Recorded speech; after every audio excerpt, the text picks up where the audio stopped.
welcome back to Rolando Estocada. My name is Rolando, and for today's episode we're going to be continuing the modules as it relates to Rolando Estocada Fitness. I really believe, not only in my personal philosophy but also in my practice and application, that strength, fitness, and conditioning are foundational attributes that have to be trained diligently if you are to consider yourself a good martial artist. Health is important so that your blood panel work is regularly done, your BMI is in a reasonable range, and most importantly, your body fat composition has to be in a healthy range. You have to be a healthy human being first if you're thinking about becoming a good martial artist. Fitness is important because you have to be able to do this for a very long time. If you're a martial artist who is not in shape, chances are you're not going to stay in this game for very long because you're going to be covered in injuries. It is important to understand exercise science, exercise physiology, and strength science programming so that you can recover from your training and from your classes so that you can be doing this for a very long time. In today's episode, we're going to be covering specifically the use of the Clubbell and the Kettlebell.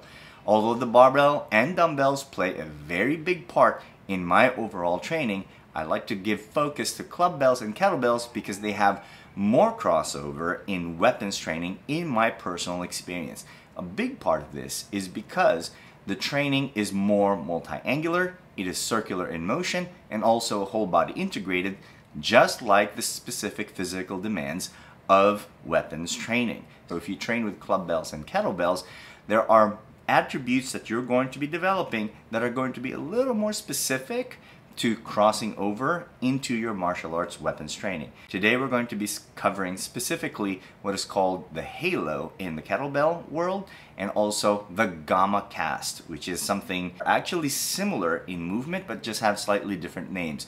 They have different loading as well and some different activation patterns, and we're going to be looking over it today, and we're going to do some application of it with the Tomahawk, one of my favorite weapons. I really hope you enjoyed this episode. Stick around, stay tuned. The kettlebell halo is one of my favorite exercises. With an elevated center of gravity, rotate the kettlebell around your head, not your head around the kettlebell.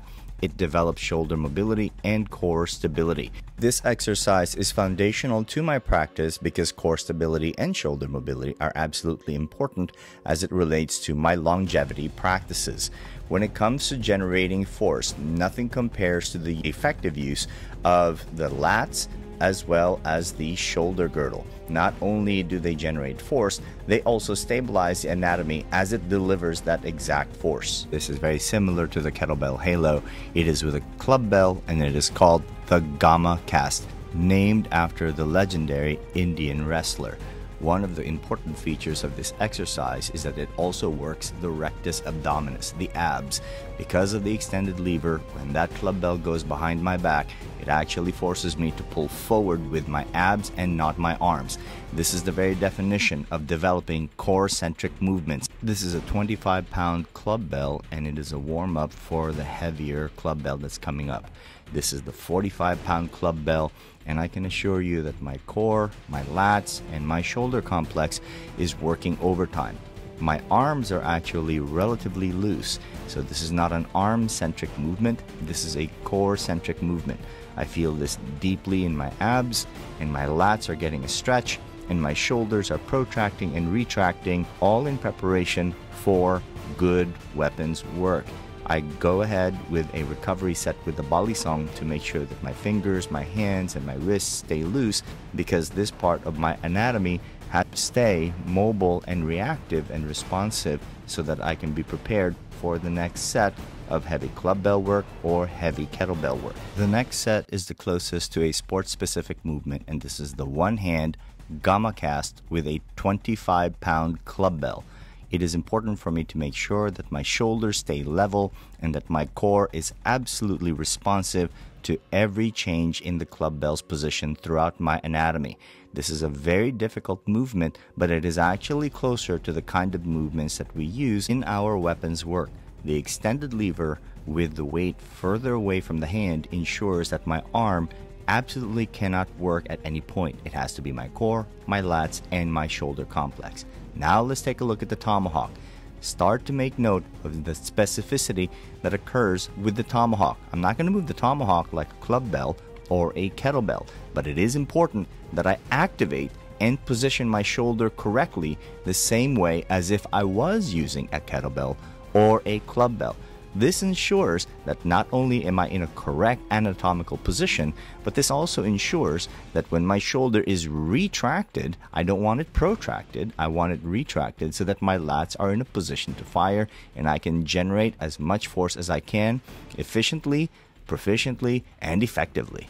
It is at this exact stage in the session when I start to test the movement patterns that I use, the movement activation that I used with the clubbell and kettlebell, and see how much of that crossed over into my weapons work, specifically the tomahawk. I love the tomahawk for this exact reason because it behaves a lot like a very light clubbell. So I move with it, ensure that I'm proficient with it, my whole body is absolutely integrated with it, and then once I'm done moving with it, I stabilize my core and my shoulder again with a bottoms-up kettlebell hold, this one with a 16 kilogram, 35-pound kettlebell for static strength and for time. This ensures that my static capabilities to hold a weight is now being forced to work harder, and now an element of fatigue is in place. Fatigue is important to introduce in a training session in small doses to test the movement activation further. Now that I've fatigued the muscles through static capabilities, I am now going to use the tomahawk. Just a little note here, the tomahawk is much lighter to move when you don't have the sheath on top of it. So I actually prefer to use the sheath. This is so well designed because by putting the sheath on top of it, not only is it safer to work with, it is also a better training tool because it is heavier away from your hand. Now I'm working. Now I'm starting to really move. Now I can earn my arm-centric movement. Now I can do these tomahawk twirls to get that forearm burn because now that I'm starting to cool down, I can start to fatigue my arms so that I can finish out the workout.